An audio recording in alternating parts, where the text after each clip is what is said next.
and welcome to TheraBytes, where we bring you bite-sized episodes, each one a piece of the puzzle that helps to explain the therapy world, the research behind it all, and how it relates to families. Hello, my name is Dr. Dana Poole. I'm a physiotherapist and the clinical lead at the Healthy Strides Foundation. It is my privilege to be hosting this podcast, one that is directed for parents of children with neurodisabilities. We hope to be able to answer some of your questions through this format. But to navigate our way through these big questions, we have the one and only, the lovely Naresha co-hosting this podcast. Welcome, Naresha. Thanks, Dana. Another beautiful morning. Oh, yes, indeed. Here we go again. Another day to talk about something hopefully very interesting for others. Yes. But also interesting to us. So before we get into that, let me give you my fun fact. Did you know that there is a significant contribution between the quality of our deep sleep and how likely we are to cooperating with others and being generous with donations? Really? Yeah. Wow, I didn't know about that one. I feel like everything does relate to sleep. And this group of researchers that published in the Journal of Neuroscience, so no small journal, they found that particularly with the right temporal parietal junction, so this is the part in your brain, it's kind of along the side there. Yeah. That's the part where when you have really good sleep, that area gets properly rehydrated with the goodness of sleep. Okay. And that actually just helps you with more pro-social tendencies. So, we know that good sleep is important for cognitive functioning. And I know that if I have a good sleep, I will definitely be more patient with people. Oh, yeah, that's true. Right? So I feel like it relates to that. Yeah, pro-social behaviors means I'll also just, be more likely to be with others. But, if they've just found on the opposite, if you don't have enough sleep, you don't tend to be very trustworthy and don't really want to engage with people and you're not particularly generous. Oh, that's very interesting. So the quality of our sleep actually is a really important part of so many parts of our lives. Cool.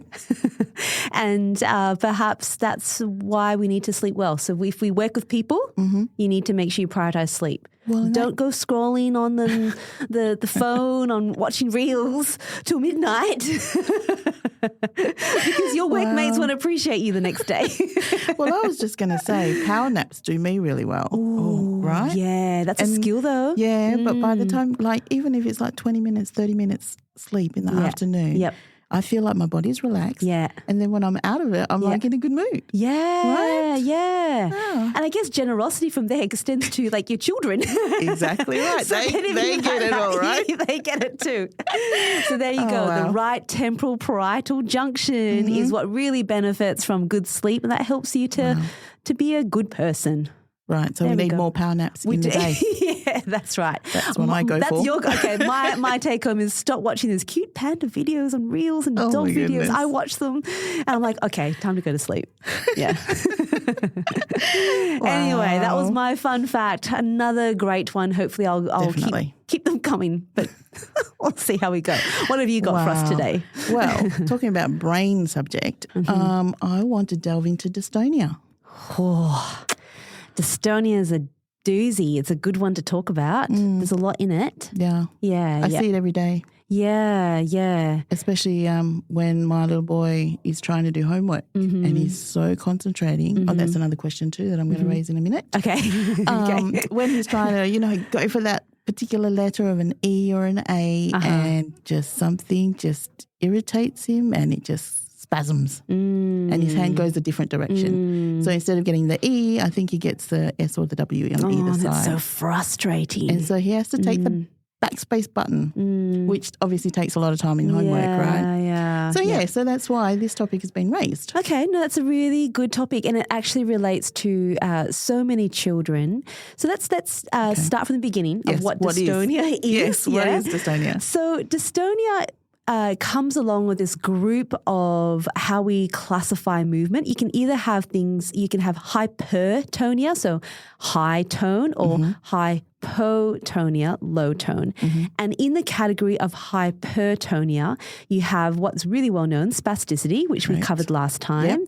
And that's really velocity dependent. So if you try to move a body part in a particular way quickly, you'll get to a very stereotypical place where it catches and it limits your movement. Okay.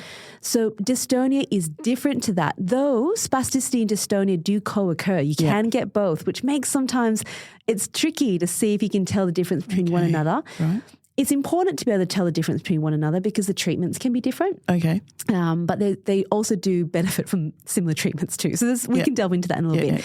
So the official definition of dystonia is a sustained or intermittent muscle contraction causing abnormal or often repetitive movement, postures, or both. Okay. Dystonic movements are typically patterned and twisting. Right. So dystonia is distinctly different to spasticity in the sense that it has a very stereotypical pattern.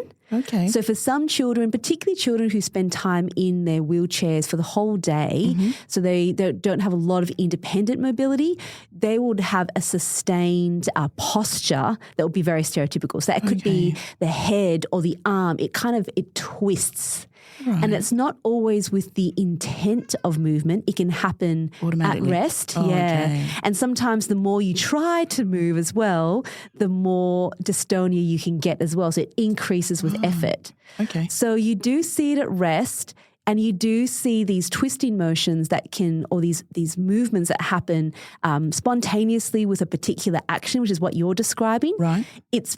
It can be jerky. It's not rhythmic. It doesn't move smoothly, but it's often stereotyped. So by stereotype, I mean you can predict when you'll see it. Okay. You know, like for some children, you can predict that when they're in their chair, their head will come back or their arm will twist back behind them, or their leg will extend and point down and inwards, or sometimes it can be with their eyes or their cheeks or their mouth. Wow. Yeah, it affects everyone quite differently depending on the different parts of the brain that are affected, but it is very stereotypical. And the problem of dystonia is that it just interrupts movement.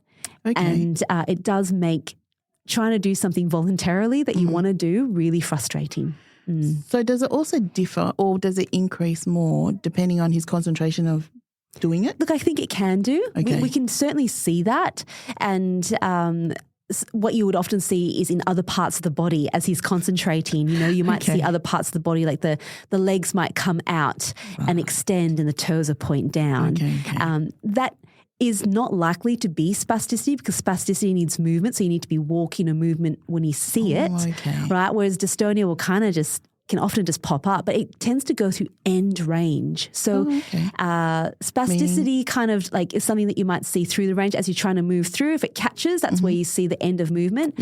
Whereas dystonia will go to its end of range. So if your elbows are extended, it'll extend all the way. Okay, and then it hits. Yeah, that's right. It takes you all the way to the end. So if you wanted to give yourself a big stretch and you give yourself like, you know, your arms go back, your shoulders go back and you stretch, that you can't go any further because that's as far as your bones go, right?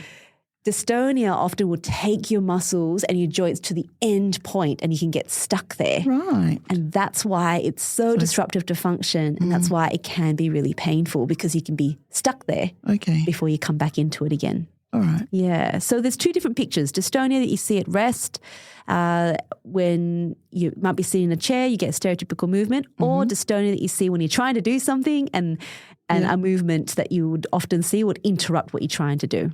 So, yeah, two different kinds of ways. And it really depends on each child. Oh.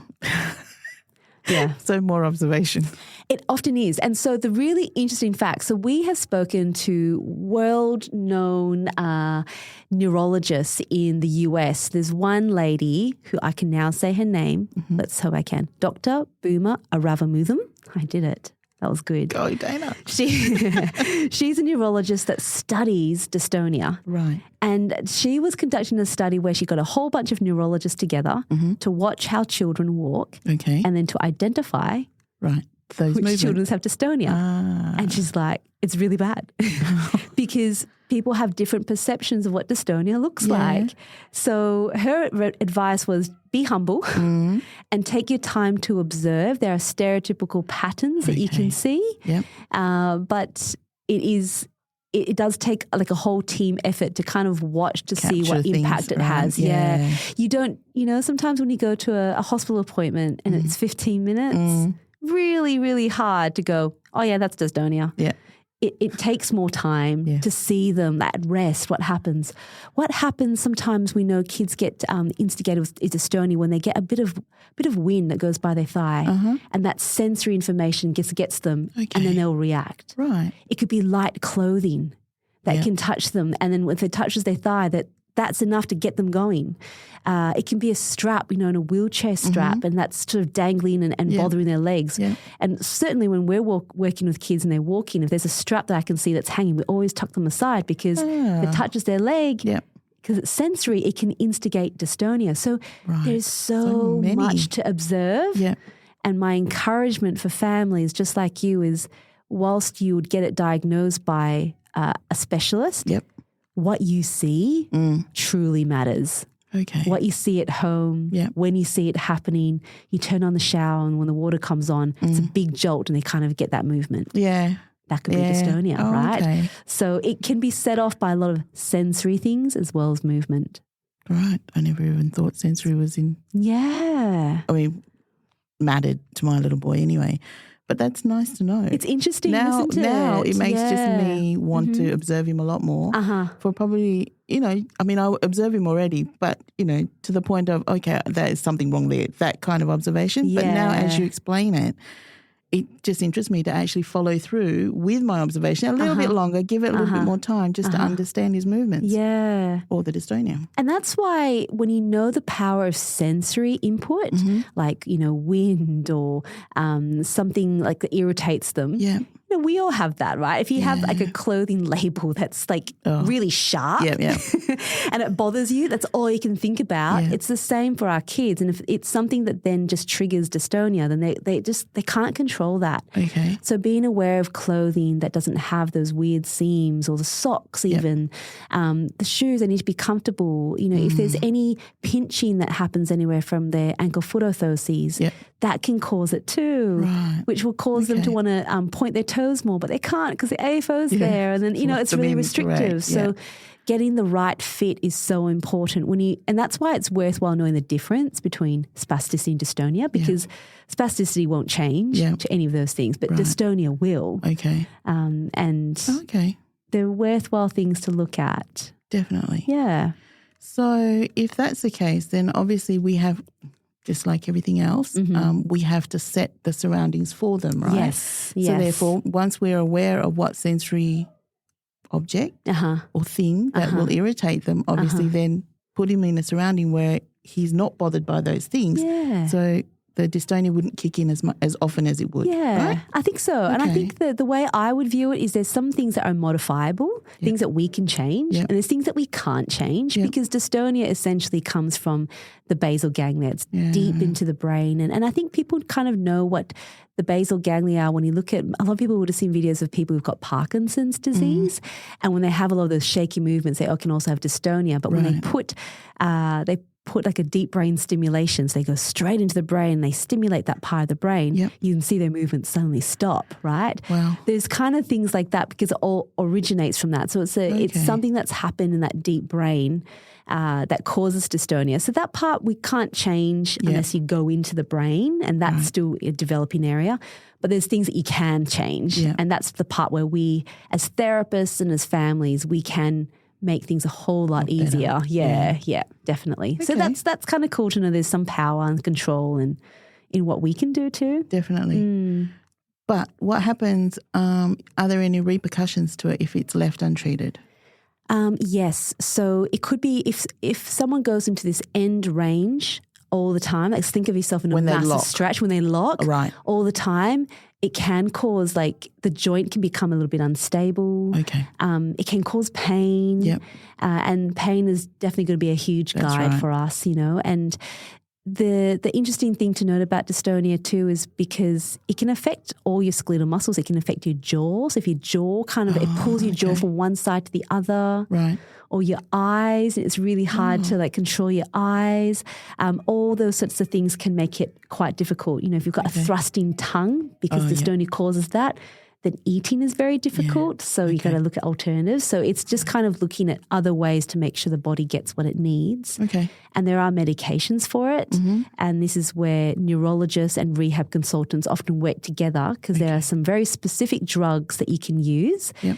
And the main thing with that, though, is a lot of those drugs, though, can sedate kids at high doses. So you don't want to sedate kids. No. So it's trying to find that right dose. And it's not one of those medications you can just take them off it because they'll get withdrawal. That's right. So that's there's one quite of those a process. where you have to slow it down. Decrease the dosage. Yep.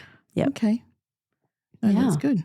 So I think the main thing with all of this is always talk to your teen, what they've observed, and just to really value what you see that you do, that if there is dystonia, because there's so many other factors. And it's important to note it because there are treatments that can reduce it. Botulinum toxin, for example, is good for focal dystonia. So if you know the muscle that's always causing it, you can dampen that down, and that's great effect. Right. And looking for things that we can modify. So there's quite a few things you can do. And I think sometimes when people say dystonia, it sounds very serious. Like, you know, if you Google it, you see the most serious circumstances of it. The fact is we don't tend to see that as much anymore because along the way you've got different treatments and you're more active. Yeah. No. I mean, what I take from this is basically just to take more time. Yeah. Just to observe. Yeah. And then obviously, you know, like you said, treatment, go to your doctor and just have a word with them as to what your findings and observations are and then take the steps to medication possibly, right? Yeah, I mean, he's on medication at the moment anyways. Yeah. But I think, it's just a matter of taking the time, just observing because at the moment, obviously, I'm just seeing those little kinks but not having a look at the surroundings that he's in and the situation that he's in. So there's a lot to process through that. And I guess the only thing to say, last thing for you when you said time is to allow our children to take the time they need to complete the task. Because if we rush them and we go, come on, it makes it even worse. It makes it harder for them. So you just do need to give, take that step back and they know what they need to do, allow them to try to control their body and come up with the strategies they need to. But the more pressure we put on them, because it can be so influenced by emotions. If you're stressed, you'll see more dystonia. Yeah. You know, if you're upset, you'll see more dystonia. So dampening all that down is good. So we can all have good sleep and have more time and be generous with that as well, I think is important. Well balanced. Yeah. No, that sounds good. Cool. All right. There's more to talk about that, I'm sure, and we can talk more about dystonia next time people have more specific questions too, but that's a good start. Thank you. We'll talk to you all again next time. All right. Bye. Bye.